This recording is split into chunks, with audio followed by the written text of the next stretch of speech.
record on behavior analytic perspective on language that I really recommend to read. Okay, he also serves on the editorial boards of several key journals in the field, and he's an active member of the international behavioral science community. Colin is also a generous and thoughtful colleague, someone many of us enjoy learning from and working with.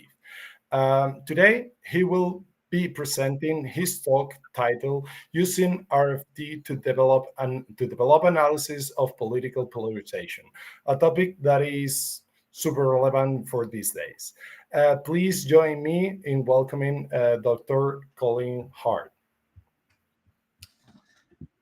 Okay, thank you very much. Thanks for the invitation to EABA. Thanks for Behavior Live, folks at Behavior Live for making this possible as well. For Jesus for the kind introduction as well, and for all of you for attending from what looks like lots of places all around the world.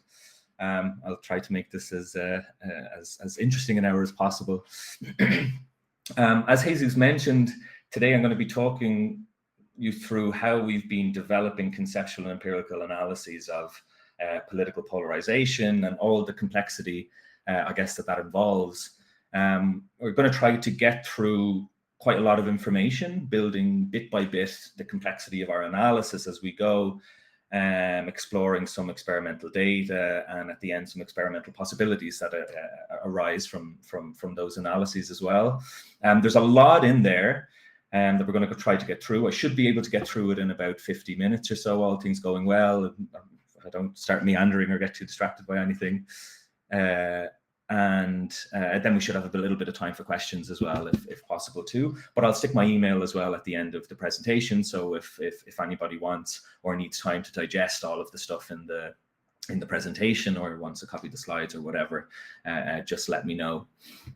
Okay, so we'll just get stuck in then, I guess. So a little bit of background just to start. I'm sure that everybody's noticed that social and political polarization have really become increasingly prominent and problematic issues globally in recent years. And really the argument here is that these issues pose a threat to democracy as we know it, because for democracy to work, minimal consensus is typically required. Okay, and the entrenchment of opposing views typically increases the likelihood that minimal consensus can't be reached, basically. By extension, then, the argument is that polarization encourages a decline in social cohesion, which arguably poses a threat to global stability through its impact on a number of key areas, such as, for example, climate change, populism, global health, and so on. So here are just a couple of statistics to do with social and political polarization specific to Brazil. I'm going to be taking the Brazilian example for the purpose of the presentation throughout, because that's where I'm currently based. That's where we're developing this work. But nonetheless, I think we can all agree that this issue is something that's not just restricted to Brazil by any means. And any example I give, any theoretical or conceptual example involving particular Brazilian politicians, for example, I would invite you to, insert relevant individuals from your own country or other countries that you know of in which political polarization seems to be a problem, and see to what extent those examples also apply. So here are just a couple of statistics from a 2022 survey that found that in Brazil in particular, 7 out of 10 people believe that constructive dialogue between people with different political opinions is just not possible. And 8 out of 10 perceived society as excessively divided on political issues. So things are quite divided, or at least substantively perceived as such in this domain. And let's not even get started on what's going on in the US at the minute. Related to this point, or I suppose subsumed within this point, the last number of years of political life on a global scale has also seen a so-called attack on truth, you could call it, where you see kind of greater value attributed to the rhetoric of a populist politician, the rhetoric that they utter, rather than the details of whatever they're saying, rather than the details of that utterance. And this arguably seems to come down to, in some ways, to the extent to which people are persuaded by others, the extent to which they like characters, even if they recognize that they're dishonest or strange or whatever in some way. So if they like them, they're more willing to vote for them and do what they say, for example. And in some ways, these trends arguably evolve, at least to some extent, refusing to accept facts, whatever facts may be. But we'll try to get back to this a little bit later by the end of the presentation. So we seem to kind of have two things here: with polarization in and of itself, okay, and then you have this related attack on truth and persuasion within there as well. How these issues emerge is still a matter of or still an issue of debate. But one thing seems to be clear here is that it's a human behavioral phenomenon, okay. And behavior analysis, given that it's a human behavioral phenomenon, behavior analysis and RFT in particular as a behavioral account of human language and cognition seem to be well suited to at least try to understand and explore these issues. And that's what we're going to try to do today. So what I want to do for the rest of the presentation, I'm going to just walk through how RFT might explain or seek to understand some of these issues, how we've been seeking to develop those analyses in recent times, some experimental examples that I think seem to support these analyses, and then some ways in which we've been trying to model our conceptual analyses experimentally. Okay, and then we can take some questions then and stuff at the end if any of that makes sense or is of interest to anybody. Okay. So just a little bit of background, brief bit of background about what RFT is to begin with for anybody that isn't aware. RFT is a modern behavior analytic, naturalistic, monistic account of human language and cognition. It's rooted in the Skinnerian tradition with elements of Kantorian interbehaviorism and builds directly on Sidman's work on equivalence. According to RFT, the core behavioral process involved in human language and cognition, what makes human language and cognition so arguably unique, involves responding to stimuli and events in terms of each other in increasingly arbitrary ways and under increasingly complex forms of contextual control. Okay, the explanation for behavior in this way is the organism's interaction with the environment in these increasingly arbitrary and complex ways. Okay. So I'm not going to go into all the details of RFT, as I said, but I am just going to give a couple of some brief background relevant to what we're going to talk about today. Okay, so from an RFT perspective, there are two key properties really involved in human language and cognition. The first of these we refer to as relational entailment. Okay, and this just refers to the generic patterns of arbitrary relational operands that are established across a protracted history of multiple exemplars and direct reinforcement. Okay, what does that mean? So in everyday language, from an early age, children learn to group things together in different ways. Okay, such as things being similar to each other, say the same as each other, opposite to each other. The written word hot, for example, might be established as the same as feeling hot, which might be similar to the picture of a hot environment here. The written word hot might be established similarly, or might be established as opposite to the written word cold, which might be established as the same or similar to other things, and many other trained and derived relations may quickly emerge. Okay, these broad classes of relational responses between stimuli from an RFT perspective are established under the control of particular cues, like this is a cueing sameness, this is different from, this is opposite to. And most importantly or critically here, these are established largely by social convention, okay, which means that they can be highly arbitrary. For example, the written word cold on the screen there is understood to be similar to the written word freezing, even though they're physically different in length. Or the written word hot, for example, is similar to in physical length to the word cold, but it means something completely different. Okay. For RFT, this type of relating is really a core part of understanding human language and cognition. And there are lots of highly technical reasons for this and research supporting it that you can check out, or I can send you if you're interested in it. But the main thing to take home here is that we learn these things from a really early age, and they can come to operate in a really arbitrary and complex way. Once these patterns are established, patterns of responding to things as same and different and similar in arbitrary ways. Other relations can emerge extremely quickly without direct reinforcement. Okay, so that's the first key piece. The second key property that I want to alert your attention to is what we refer to as the transformation of stimulus functions. And it's this piece that really gives that entailment bit from before its psychological significance. Okay, and this just really refers to the extent to which particular functions of stimuli are actualized, I suppose, during any behavioral event. Okay, and the extent to which stimuli can acquire functions of other stimuli without those functions being directly established for those stimuli. So let's take an example. So imagine that a dog elicits a fear response. Okay, and then I tell you, so there's me, I tell you, well, you know, dog is madra in Irish.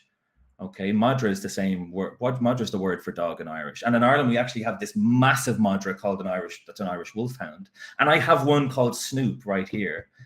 Do you want to see Snoop? And call Snoop whatever that sound is. So it's highly likely in this instance, as a verbally able human, that this new word, this sound, this symbol could elicit a fear response, and perhaps even more fear than the one you have direct experience with, the actual dog. Okay, because it now participates from an RFT perspective in a derived relation with the stimulus you know.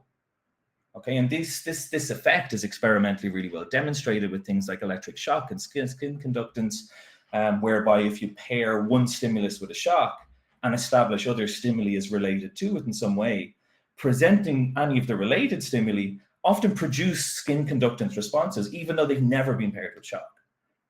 Okay. So just for the record, that's an Irish wolfhound, so they are bloody massive. They're huge. That is a Snoop. That's the dog that I know that's called Snoop. So it's actually very tiny and less threatening than the thing on the left. And then this is also a Snoop under very different contextual control. But anyway, okay. So we have two key things there. We have relational entailment and transformations of functions as key properties of understanding how human language and cognition operates. Critically, though, what functions are transformed in a behavioral event and how they're transformed are co-defined by relational entailment. So these two things co-define each other, how stimuli are related and what functions are transformed across that relating. As an example, just to illustrate, some research has shown that appetitive, neutral, and aversive functions of faces transfer to other stimuli even when they haven't been directly established as coordinate with those faces. So as an example, if you establish these three separate networks here that all involve three abstract symbols and one emotional face, the stimuli are all established as coordinate to one another. But if you test participant responding to these three stimuli in the bottom, the ones that have never appeared directly with the faces, never been established as the same as the faces, participants will respond to them in similar ways to how they respond to the faces. So they'll respond to this one as negative, this one they'll respond to relatively positively, and this one neutrally. So some of the functions of the actual faces, the face stimuli, differentially transform or transfer to those abstract stimuli, to those abstract symbols. So people now respond to stimuli, particular symbols or things in their environment, based on the derived relations within which they participate, even though direct reinforcement was not, or those functions weren't established via direct reinforcement. Okay, so you have something interesting and powerful going on here. Exactly how those functions transform and the shape that takes depends on the pattern of relating that's involved in any given instance as well. So take this as an example. If we take a simple relational network here where you have a happy face trained as coordinate to one abstract stimulus, one symbol, and trained as opposite to another one. Okay, then you establish two other abstract stimuli, two other symbols, as coordinate or opposite to that other abstract symbol. Okay, so never appearing with that happy face, never appearing directly with that happy face. When you then test participants, some of these stimuli will be rated as positively and some of the stimuli will be rated as negatively, even though they never appeared with that face or they were never cued to do so in any other way.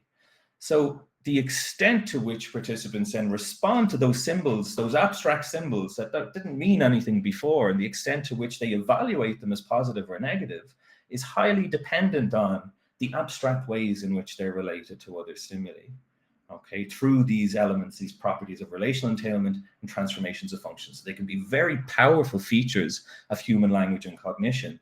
Abstract symbols can take on the properties of things, the functions of things that they were never paired with in extremely complex and arbitrary ways, okay? So recent analyses of polarization offered by Julio de Rose and Cesar de Harte here in Brazil really focus largely on these elements, okay? This relational entailment, particular patterns of relational entailment, and particular patterns of transformations of functions in trying to explore political polarization. So we've just seen from those last two experimental examples the power that transformations of functions can have, okay? Stimuli can acquire functions, particular functions based on how they're related to a myriad of other things. The basic argument proposed by these two was that polarization may be facilitated or augmented through reducing patterns of similarity, patterns of comparison, patterns of sameness, and instead establishing relations of opposition because of the power, the transformations of functions that can occur through those relations. So in simple terms, that's the difference between saying, oh, politician X is similar or different to politician Y versus, oh, politician X is opposite, completely opposite to politician Y. And you see this in common rhetoric in the media, for example, or in the arguments of particular politicians. They say, oh, the system is evil, they're part of the system, and I am opposite to that, okay? Other people have explored the impact of hierarchy here. I think it's Jordan Belisle in particular, and have argued that, you know, previously, people within a country may have been seen as having differences, but really within the same country are hierarchically related under the banner of that country.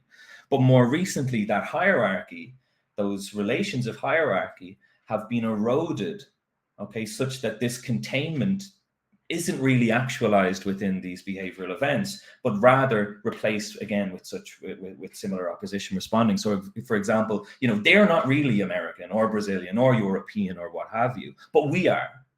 They want the destruction of the country. We want to save it. And you see such a rhetoric as this. Okay, so let's take stock of what we have so far and try to bring some of that together. So the argument here, the conceptual argument posed by de Rose and de Harte, and based within those key features and experimentally supported features of RFT, suggests that polarization involves eroding similarities and common hierarchy or comparison as well, and establishing opposition, establishing relations of opposition, okay, which we have seen can dramatically impact stimulus, the types of stimulus functions or the types of responses actualized on any given behavioral event. So let's consider a relatively simple political relational network here. Again, this is going to pull on Brazilian examples in particular with Brazilian polarizing politicians. But I would invite you, if your country has, if you can, you know, if there are particular politically polarizing individuals at play in your country at the minute, or you know from other countries, see does it apply in that way as well, or see how that might apply. So here are two very simple, overly simplified, of course, relational networks involving two political leaders. So in this case, the current president of Brazil there on the left, Lula, and the former president of Brazil on the right, Jair Bolsonaro, who was often termed the Trump of the tropics, just for anybody that isn't aware. So we have two simple relational networks here involving a political leader, their political party, the symbols, any symbols that might be involved with those parties. So in Brazil, a party is assigned a particular number. That's why the numbers are there. Their ideology, whether that's left or right or what have you. And their supporters likely participate within those simple networks as well. Based on what we've talked about, we can think of these networks as, or conceptualize them in the current polarizing environment as related to one another almost exclusively through opposition. And if that's the case, we can think about what we've just talked about. We can assume quite dramatic transformations of functions of the elements involved in those individual networks for the people involved in either. So for example, transformations of valence functions may occur for the symbols involved, for the leaders involved, maybe even the supporters involved, such that people you've never met are now evaluated or responded to in a particular way because of the party or whatever that they support, and in this way because of the relational networks within which they participate. Okay, so hopefully that makes some sense so far, and let's try to build on that a little bit and see how we've been trying to take that forward. So we've talked about entailment and transformation of functions from an RFT perspective as two really important co-defining elements that help explain human psychological events, explain language and cognition, and how humans do this thing in really highly arbitrary and complex ways. But stimulus properties, the role of particular stimulus properties, are also an important factor to consider here. So stimuli also have relational and functional properties.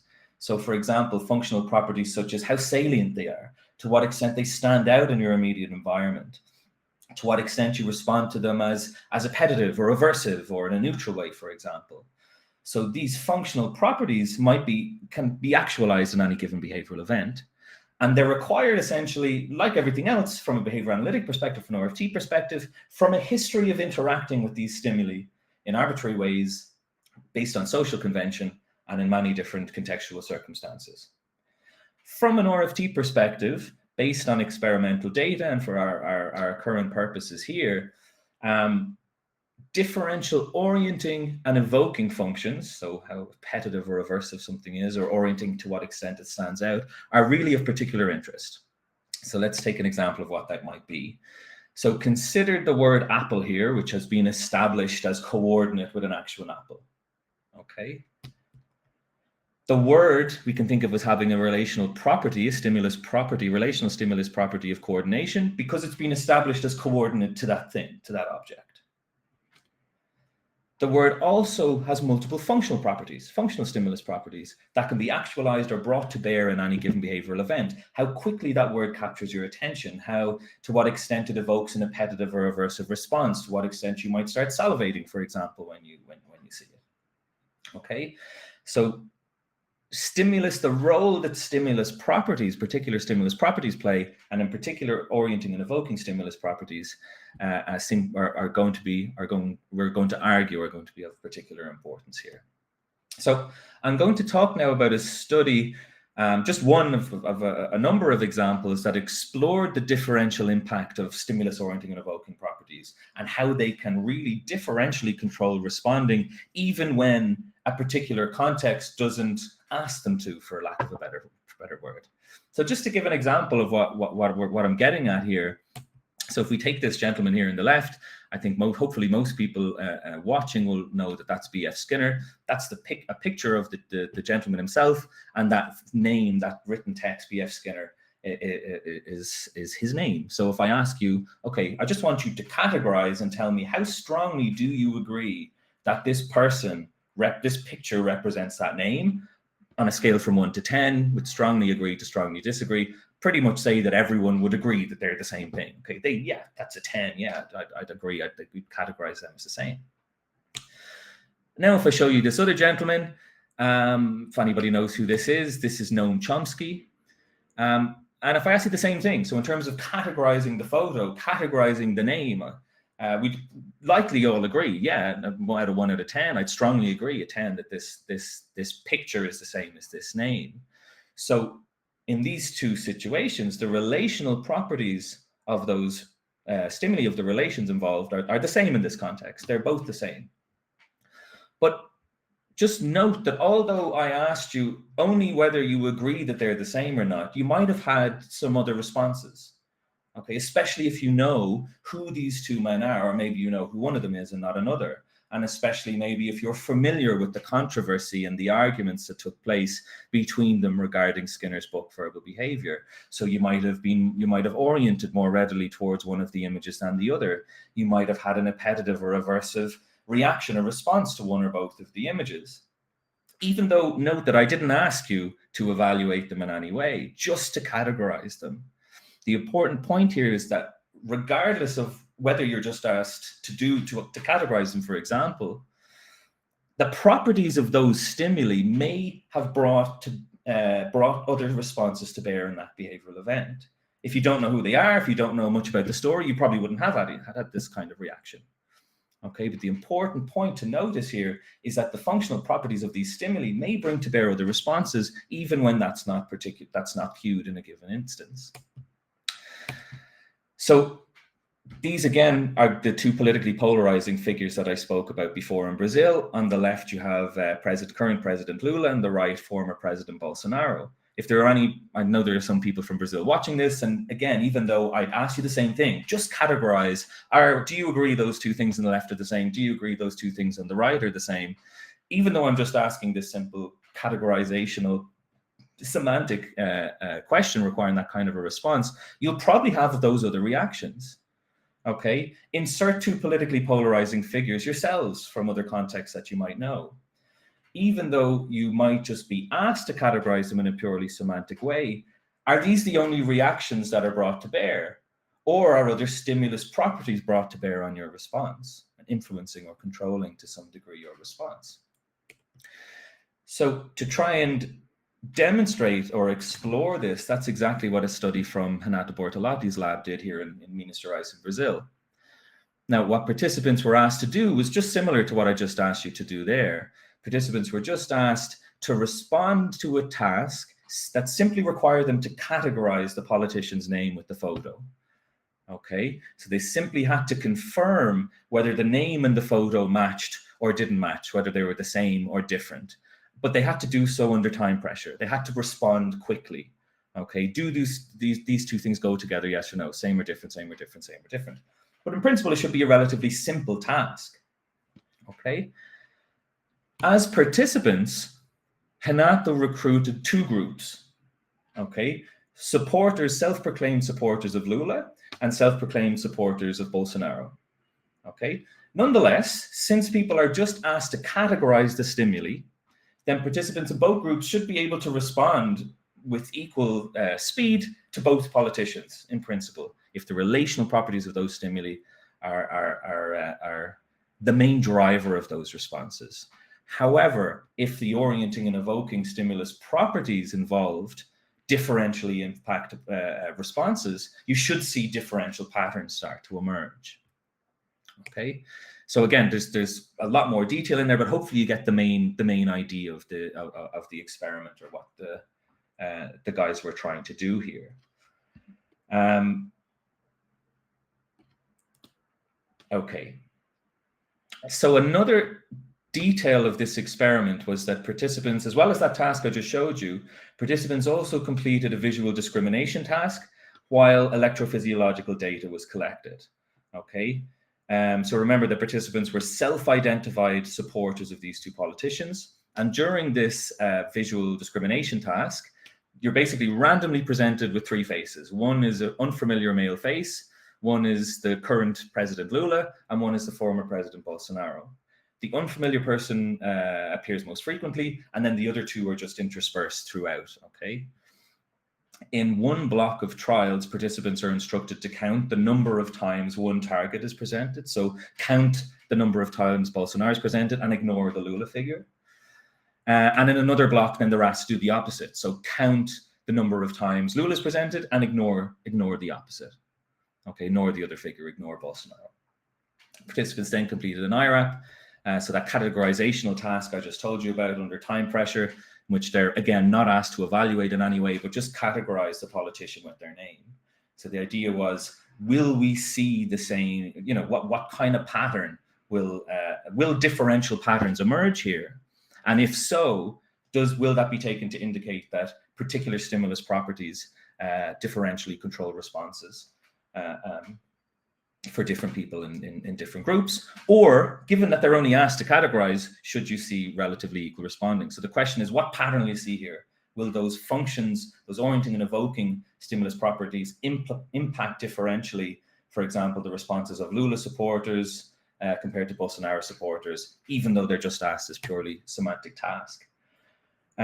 So without getting too worried about all the details of different graphs and so on, I just want to alert you to the fact that I'm going to show you the actual data now in a second, but by simply being asked to categorize those things, so are these two figures the same as their name or not, you should see a relatively uniform pattern like this, so where the bar on the left and the bar on the right are similar, because basically in simple terms, it should be equally easy to categorize one name and their photo as the other.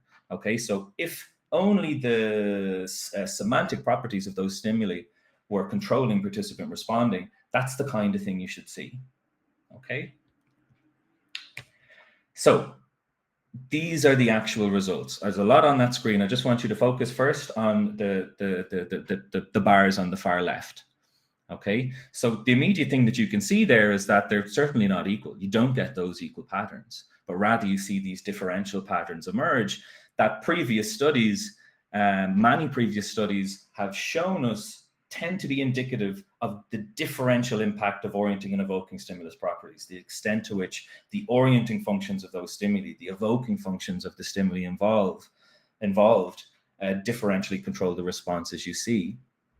So let's break it down a little bit here. So when you have the black bars, these are the responses from the categorization task of the Lula supporters. And what you can see here is a massive difference between responding to Lula and responding to Bolsonaro, okay, with stronger responding towards Lula. Okay, so let's now go to the electrophysiological data on the right there. So this is the Lula group that I've circled here. On the top is the data from the visual task where Bolsonaro is the target, on the bottom where Lula is the target. The main thing here is that the response window that the guys looked at, this particular response window is generally taken to be indicative of attentional or emotional engagement in some way. Okay, and the main thing to notice there is that there seems to be a big difference in those two waveforms here. Okay, just like we saw in the RFT data, with Lula supporters clearly distinguishing between the two figures when asked to focus on one versus when asked to focus on the other. Okay, so they seem to match up there. Then let's take a look at those white bars back on the left. Okay, so these are the responses of the Bolsonaro supporters. Okay, and what you can see there is there actually isn't that much difference there. Okay, which is interesting. You might expect to see the mirror, the reverse in that case. There's not as much difference there. And in a way, there actually seems to be a somewhat larger bar for those Lula trials. Okay, a stronger response for those Lula trials. But it's important to recognize that doesn't mean they like it in anymore, but just that it perhaps stands out more. And that can be for good or bad reasons, okay, appetitive or aversive reasons. So the Lula bar is somewhat stronger for the Bolsonaro supporters.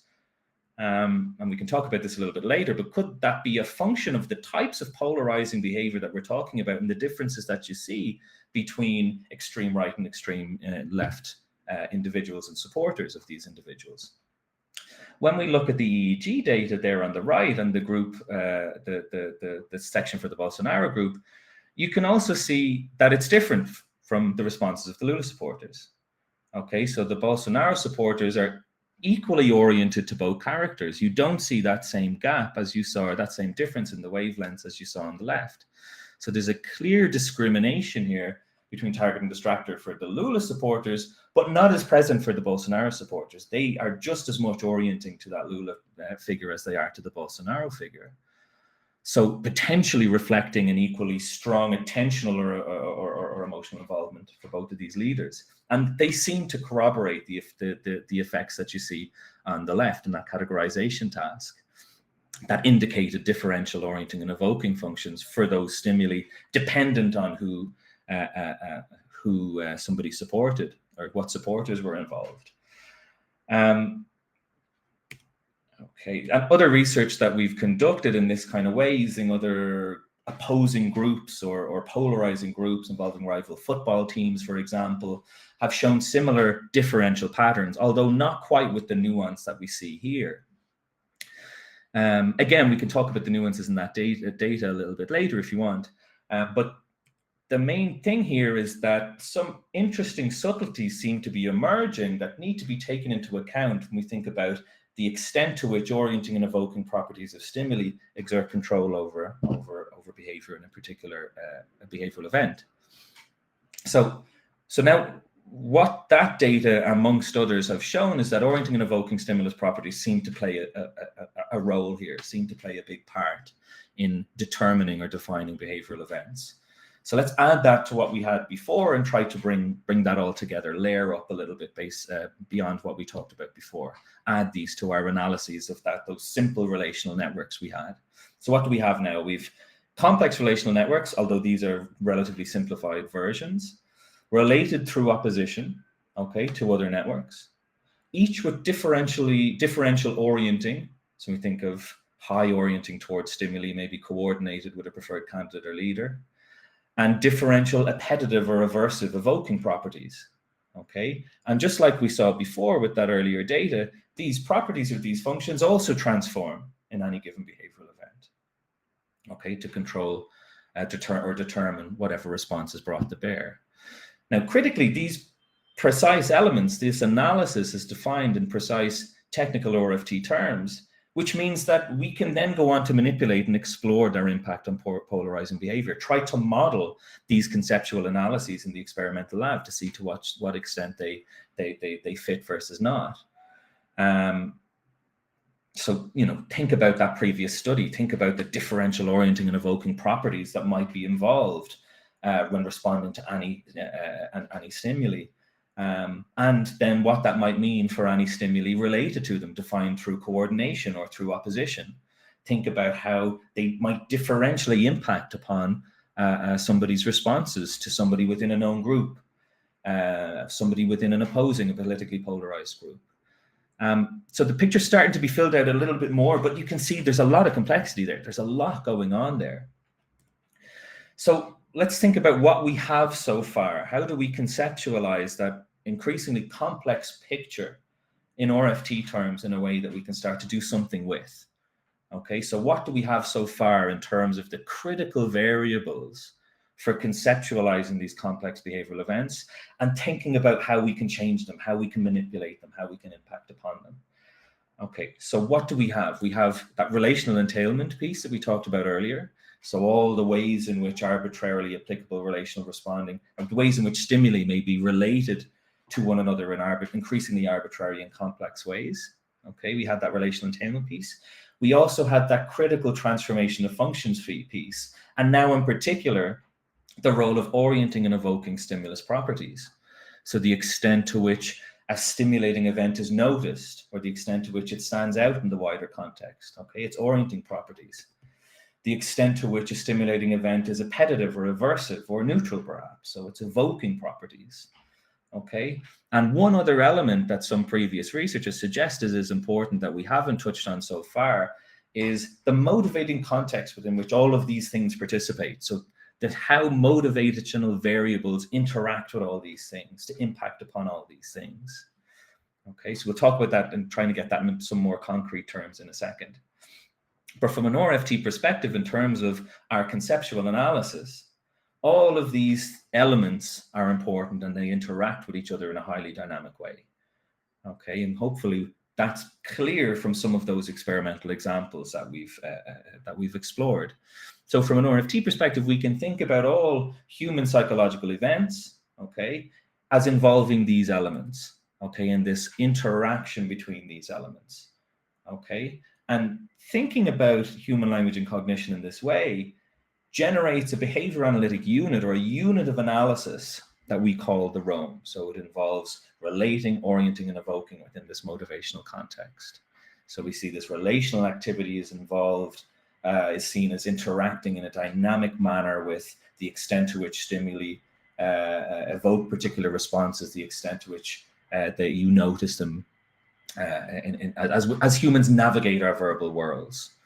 Okay, so we can think about conceptualizing politically polarizing or polarized behaviors in this way as involving an ongoing dynamic interaction between these elements, okay, between relating, orienting, and evoking properties brought to bear, and the motivating variables that might impact upon them. Okay, so I know there's a lot there, and it's very abstract and conceptual. We'll take a real world example in a minute to try and see how we might think about events in that way. So before we do that, one final and important element that we didn't talk about here from an RFT perspective and thinking about how, thinking about different patterns of responding and relating is the different ways in which patterns of relating can vary. And this is the last new thing I'm going to introduce. I promise that there's not going to be any more crazy terms or anything after this. This is the last one. And this is going to link directly to some of those experimental analyses that we build later. Okay. So from an RFT perspective, relating can vary along multiple dimensions. A particular pattern of responding can be relatively coherent. Okay, how coherent is a particular response, a particular relational response? That just means how consistent is it with a previous pattern of responding? Okay, is it high in coherence? Is it low in coherence? How complex is that pattern? Okay, is it high in complexity? Is it low in complexity? That can refer to the level of detail. Is it a complex relational network you're working with, or it's just a simple response? It can refer to the nuance and contextual control that might be involved. How derived is a particular pattern? How frequently has it been emitted? Or in other words, how well practiced is it? Okay, has it been practiced a lot? Has the behavior been emitted a lot versus not? And lastly, then, how flexible is the pattern? How easy is it to change? How easy is it to modify with contextual variables? Okay, so these are all the ways in which, from a current RFT perspective, we can conceptualize and experimentally manipulate patterns of relating. So let's take a real world example and see how we might consider a behavioral event in those terms. So imagine someone says, government-funded health care is a basic human right. Okay, in the world we live in, unfortunately, this is a somewhat polarizing statement in modern society. So how might we consider or imagine that statement in terms of those dimensions we talked about? Well, it might be relatively high in coherence if it is consistent with or coheres with similar assertions or similar statements, like no one should go bankrupt for medical bills. Or maybe it's considered low in coherence if it doesn't cohere with any of those statements, and it's someone may believe government healthcare is inefficient. How complex is it? Well, it might be considered low in complexity if understanding it involves, very few other responses, like people die without healthcare, or maybe high in complexity if it involves a lot more detail in those responses, like, well, healthcare may improve access, but could raise taxes, increase wait times, and so on. We can think about how derived it is. Is it relatively low in derivation if similar responses have been emitted previously, if it's well practiced?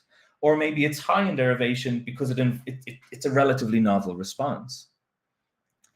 And then lastly, maybe we can consider it as low in flexibility if it's difficult to modify or it's difficult to challenge the truth value of that statement. Or maybe high in flexibility if it's easy to challenge, if it's easy to change.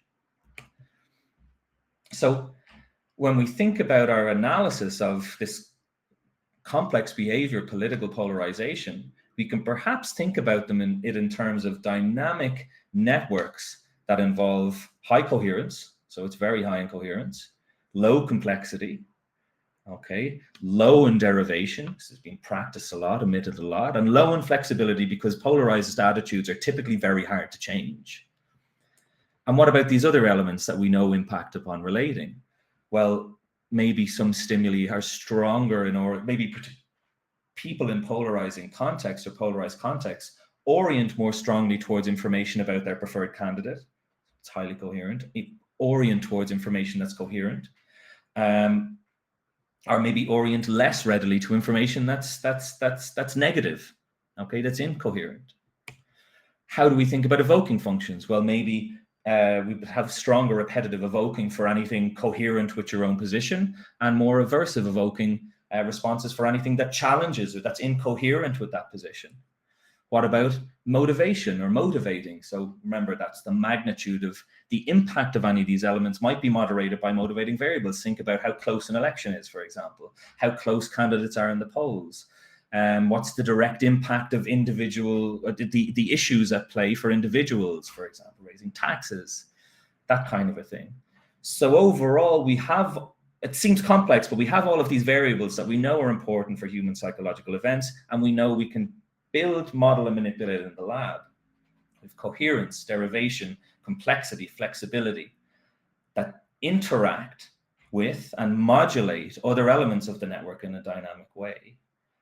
Okay, the relational activity we see when conceptualized in that way is seen as interacting in a dynamic, non-linear manner with those orienting functions, with those evoking functions of stimuli, the extent to which motivating contexts impact upon each of those elements as a verbal human navigates its verbal its verbal world.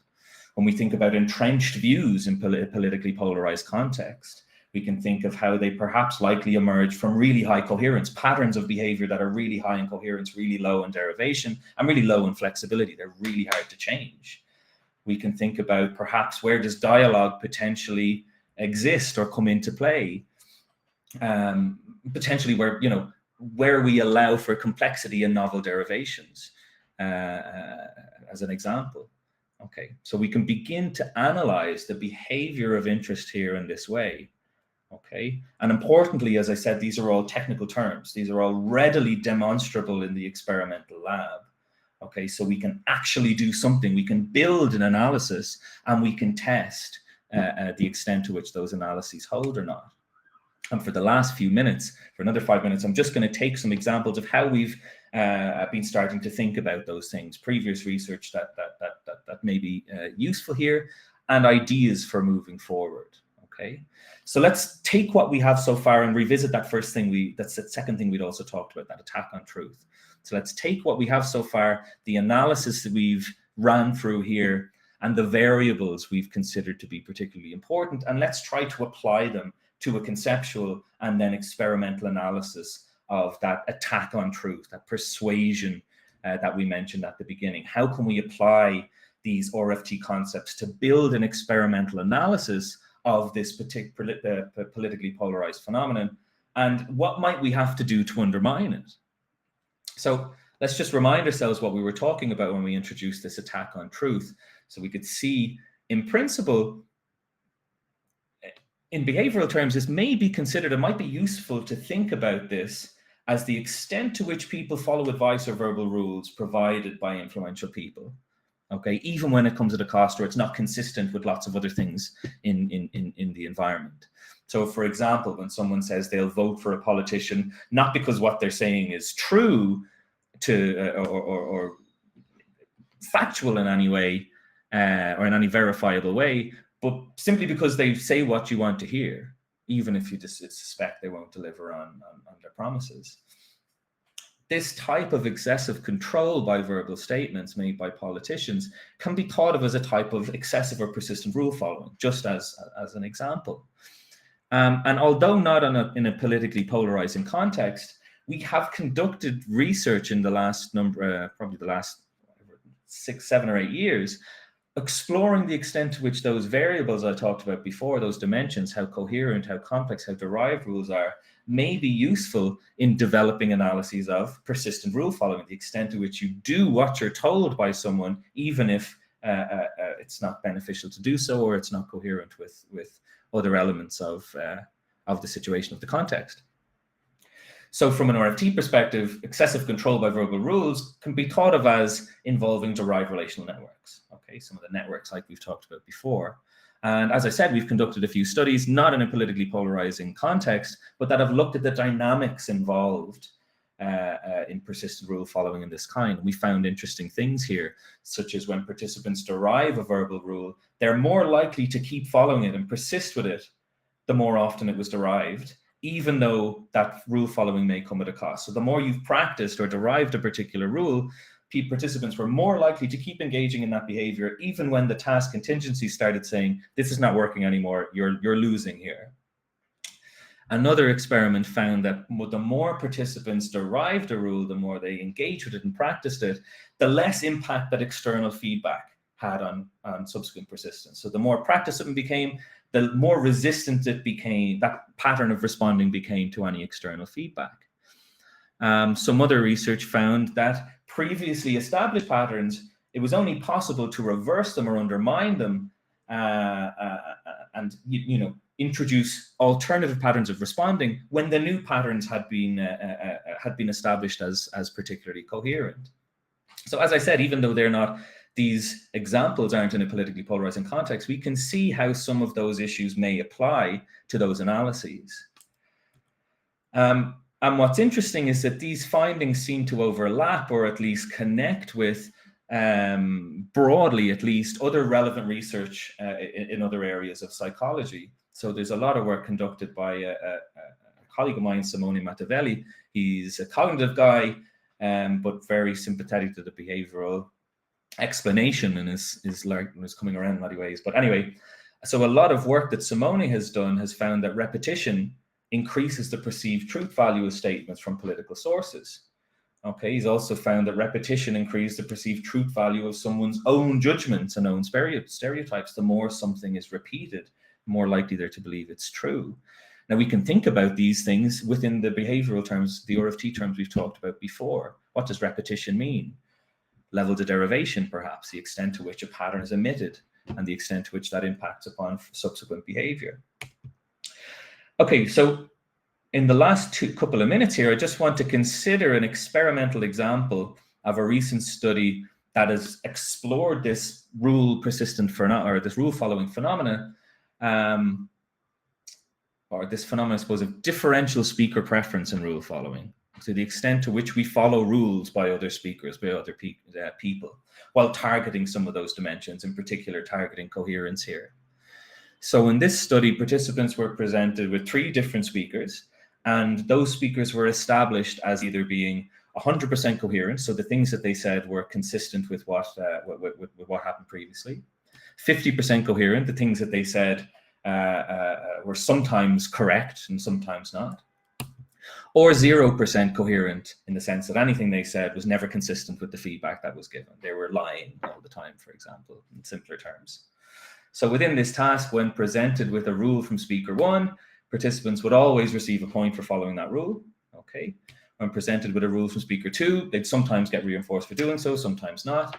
And then for speaker 3, they'd always be punished for following the rule of that speaker. Okay, so we have a 100% coherent speaker, 100% or 0% coherent speaker, and then a kind of 50-50 person there in the middle. So the next stage involved a generalization task that involved giving novel stimuli and giving no feedback to participants. Okay, to see, will participants then follow the rule by the coherent speaker or any of the others, or differentially not follow or not follow the rules provided by particular speakers. And what we saw was that people tended to follow the rule consistently when provided by the incoherent speaker, or the coherent speaker, the 100% correct guy, sometimes by the 50-50 person, and they would typically avoid following the rules provided by the incoherent speaker, which makes sense. It makes intuitive sense. But it does suggest that the extent to which a rule is coherent with a previously established pattern, okay, historically, that this exerts control over subsequent responding. An interesting element of this study involved a subsequent preference test. So people were then asked, okay, between the fully, 100% coherent speaker and the 50-50 speaker, who do you prefer? Or between the 100% coherent and the liar, who do you prefer? Or the 50-50 and the incoherent guy, who do you prefer? So as you might expect, people always tended to say, oh, well, I prefer the coherent speaker over the other two. But what's interesting is that when asked who do they prefer with respect to the incoherent speaker and the 50-50 person, they choose the incoherent speaker. Okay, so they chose the person who lied all the time over the person that there's more ambiguity with, the person who only lies sometimes. Okay, so we see some interesting dynamics starting to emerge there with respect to coherence, rule following, and speaker preference. I realize I'm running out of time here. This is just another study where we again looked at rule following and speaker preference and the extent to which stuff you had learned before. Basically, I'm just conscious of the time, just to run through it. We basically modeled a similar situation whereby we taught participants that some abstract symbols go together and some didn't. Then we present two speakers. One of the speakers presented information that's coherent to what you learned before. One of the speakers presents information that was incoherent to what you learned before. And then participants are basically asked to choose between the two speakers for advice to complete the task. Who would you ask for advice? And do they follow the rule that that speaker gave? And what you see was in both studies, participants tend to choose the coherent speaker for advice and follow the rule, that speaker's rule, almost all the time. Again, just providing more support for that previous finding that the extent to which a rule is coherent with a previously established pattern exerts considerable control over preference and rule following. So we know that the coherence of the message have an impact, but what else can we do with that to flesh out that analysis? What about other things we know that are important there? What about stimulus evoking functions, the extent to which a particular individual or politician is evaluated positively or negative? How would the valence of a speaker impact upon rule following and preference? And how might that interact with those effects we saw of coherence? So what if we establish one speaker as coherent and positive, and then we establish another speaker as incoherent and negatively valence? You'd expect people quite substantially to prefer and follow the rules from the coherent and appetitive speaker, you'd imagine. But what if you mix that up, and if the coherent speaker is established as aversive and the incoherent speaker is established as appetitive? How might that impact upon rule following and preference? What we're trying to get at there is when people really like a politician, even though they know or admit that they lie regularly, but they still listen to their advice. They still do what they say. What other things can we manipulate there to try and extend this model, try and undermine or build that out? What if you manipulate levels of derivation here in terms of the message that they're giving to try and explore the extent to which repetition in that other research plays a role here? What about the complexity of the message that they're providing? A simple versus complex message, you often see that in common discourse. How might these variables impact upon participant preference and the extent to which they do what that person says? How might those findings then apply to when you stick in politically polarizing figures into those analyses? Could those, what we find in the previous preparation, start to explain the extent to which those figures exert control in these situations? Is it a function of those variables? And so what if we get participants who are supporters of those two politicians to respond in these similar ways? And could these preparations be applied to exploring the impact of these variables in other socially important and polarizing domains, such as race, for example? Take politics out of there and stick in race, stick in gender. To what extent do these variables apply? This is what about in-groups and out-groups? What about the when speakers themselves participate in derived relations with other speakers? Are you more or less likely to follow advice by a stranger if they do or don't belong to an in-group? How might the variables we've talked about here enhance or undermine such effects? And a colleague of mine is currently adapting this work in the context of a game format, for example, that he's developed, where participants assume the role of a character and need to ask for advice from other characters. How might we manipulate those other variables to explore their impact in this context? So that was a lot of information to run through in a really short space of time. And where does that leave us, I suppose, when it comes to social and political polarization? The conceptual analyses seem to be developing nicely, in my opinion, and some experimental evidence has begun to emerge there. But there's so much more complexity in there we need to develop. We need to develop a more complete understanding of the variables that influence polarization behaviors if we're going to meaningfully explore how they interact with these socially important issues. We seem to have the potential to develop more sophisticated accounts here than before, with things like those dimensions I talked to you about, how coherent, derived, complex are patterns, and those other elements highlighted within the Rome as a unit that we can use to conceptualize these analyses, orienting, evoking, and so on. But this is a really a complex issue, a complex area, and there's still a lot we don't know. But with the analyses that I've presented here, with these technical terms founded within relational frame theory, we seem to have a way that we can start to model them and explore and develop those analyses. The rest is really a work in progress. And whether those analyses stand or fall, we can readily test and hope to do so within the next couple of years. That's just some of the experimental work I've talked about is really part of a larger project we're currently developing and trying to get funding for. And I'd be amiss not to mention the other fantastic people on that team. I wanted to just mention quickly at the end as well that we've been curating the EABA symbolic language and thought blogs for a couple of years now, and there are some really cool posts there that may be of interest to you, relevant to the current presentation and other issues to do with behavior analysis more generally. Things by Giulio De Rose, Simone Mattavelli that we talked about there, Renata Bortolotti, and loads of people there. So if anybody's interested, do check it out. So much for my getting that done in 50 minutes, but hopefully, even if all of it didn't make complete sense, you've got a sense of something is happening here and something that we can readily continue to develop and test in a meaningful and scientific way to really try and see what's going on in this area. I know I've run out of time, and I'm not sure if we've time for questions. Maybe we do have a couple, or if you have any questions, you can always feel free to send me an email to follow up with me for any other information or any resources. Let me know. Thank you very much.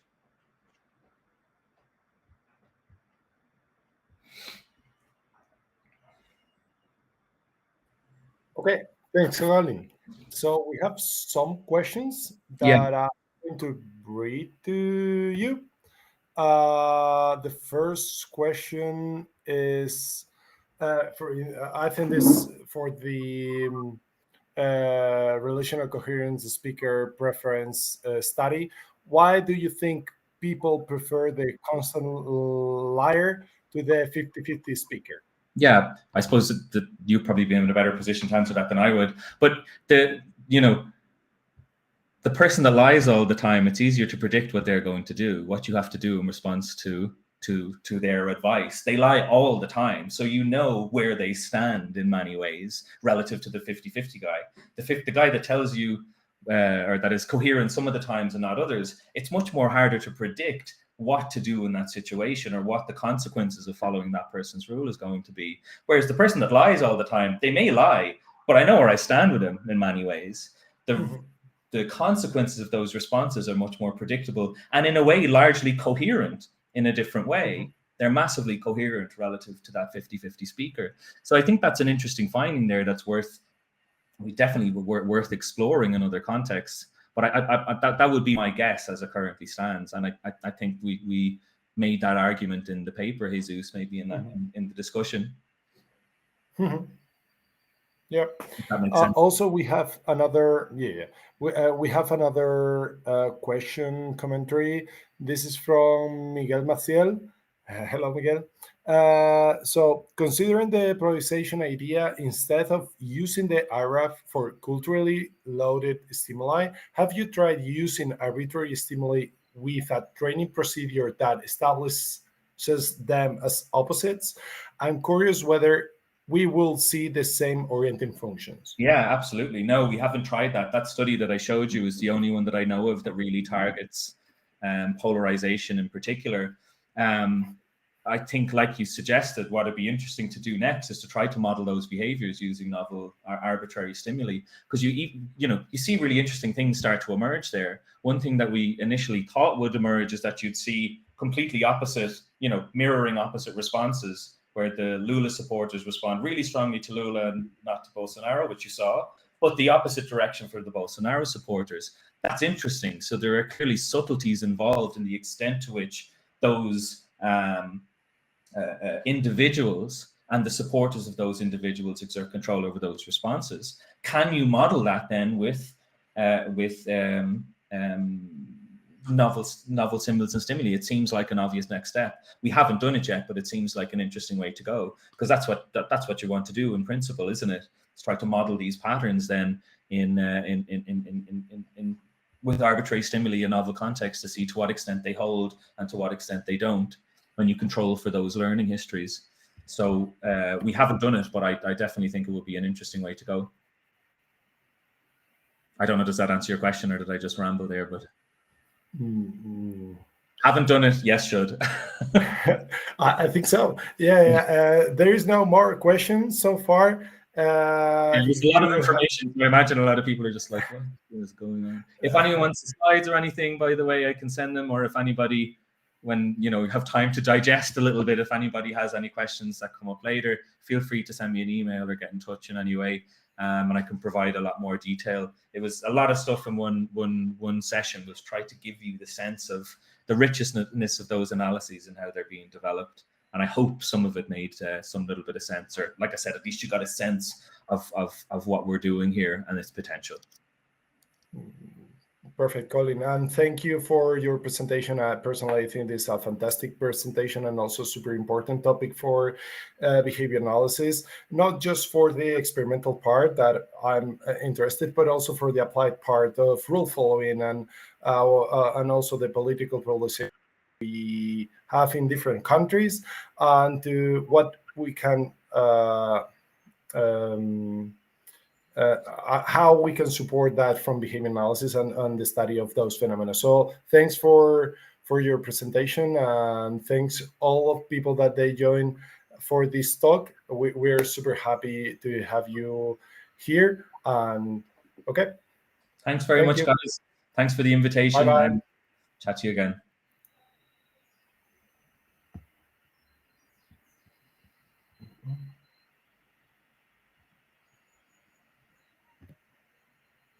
Should I end stream or will I?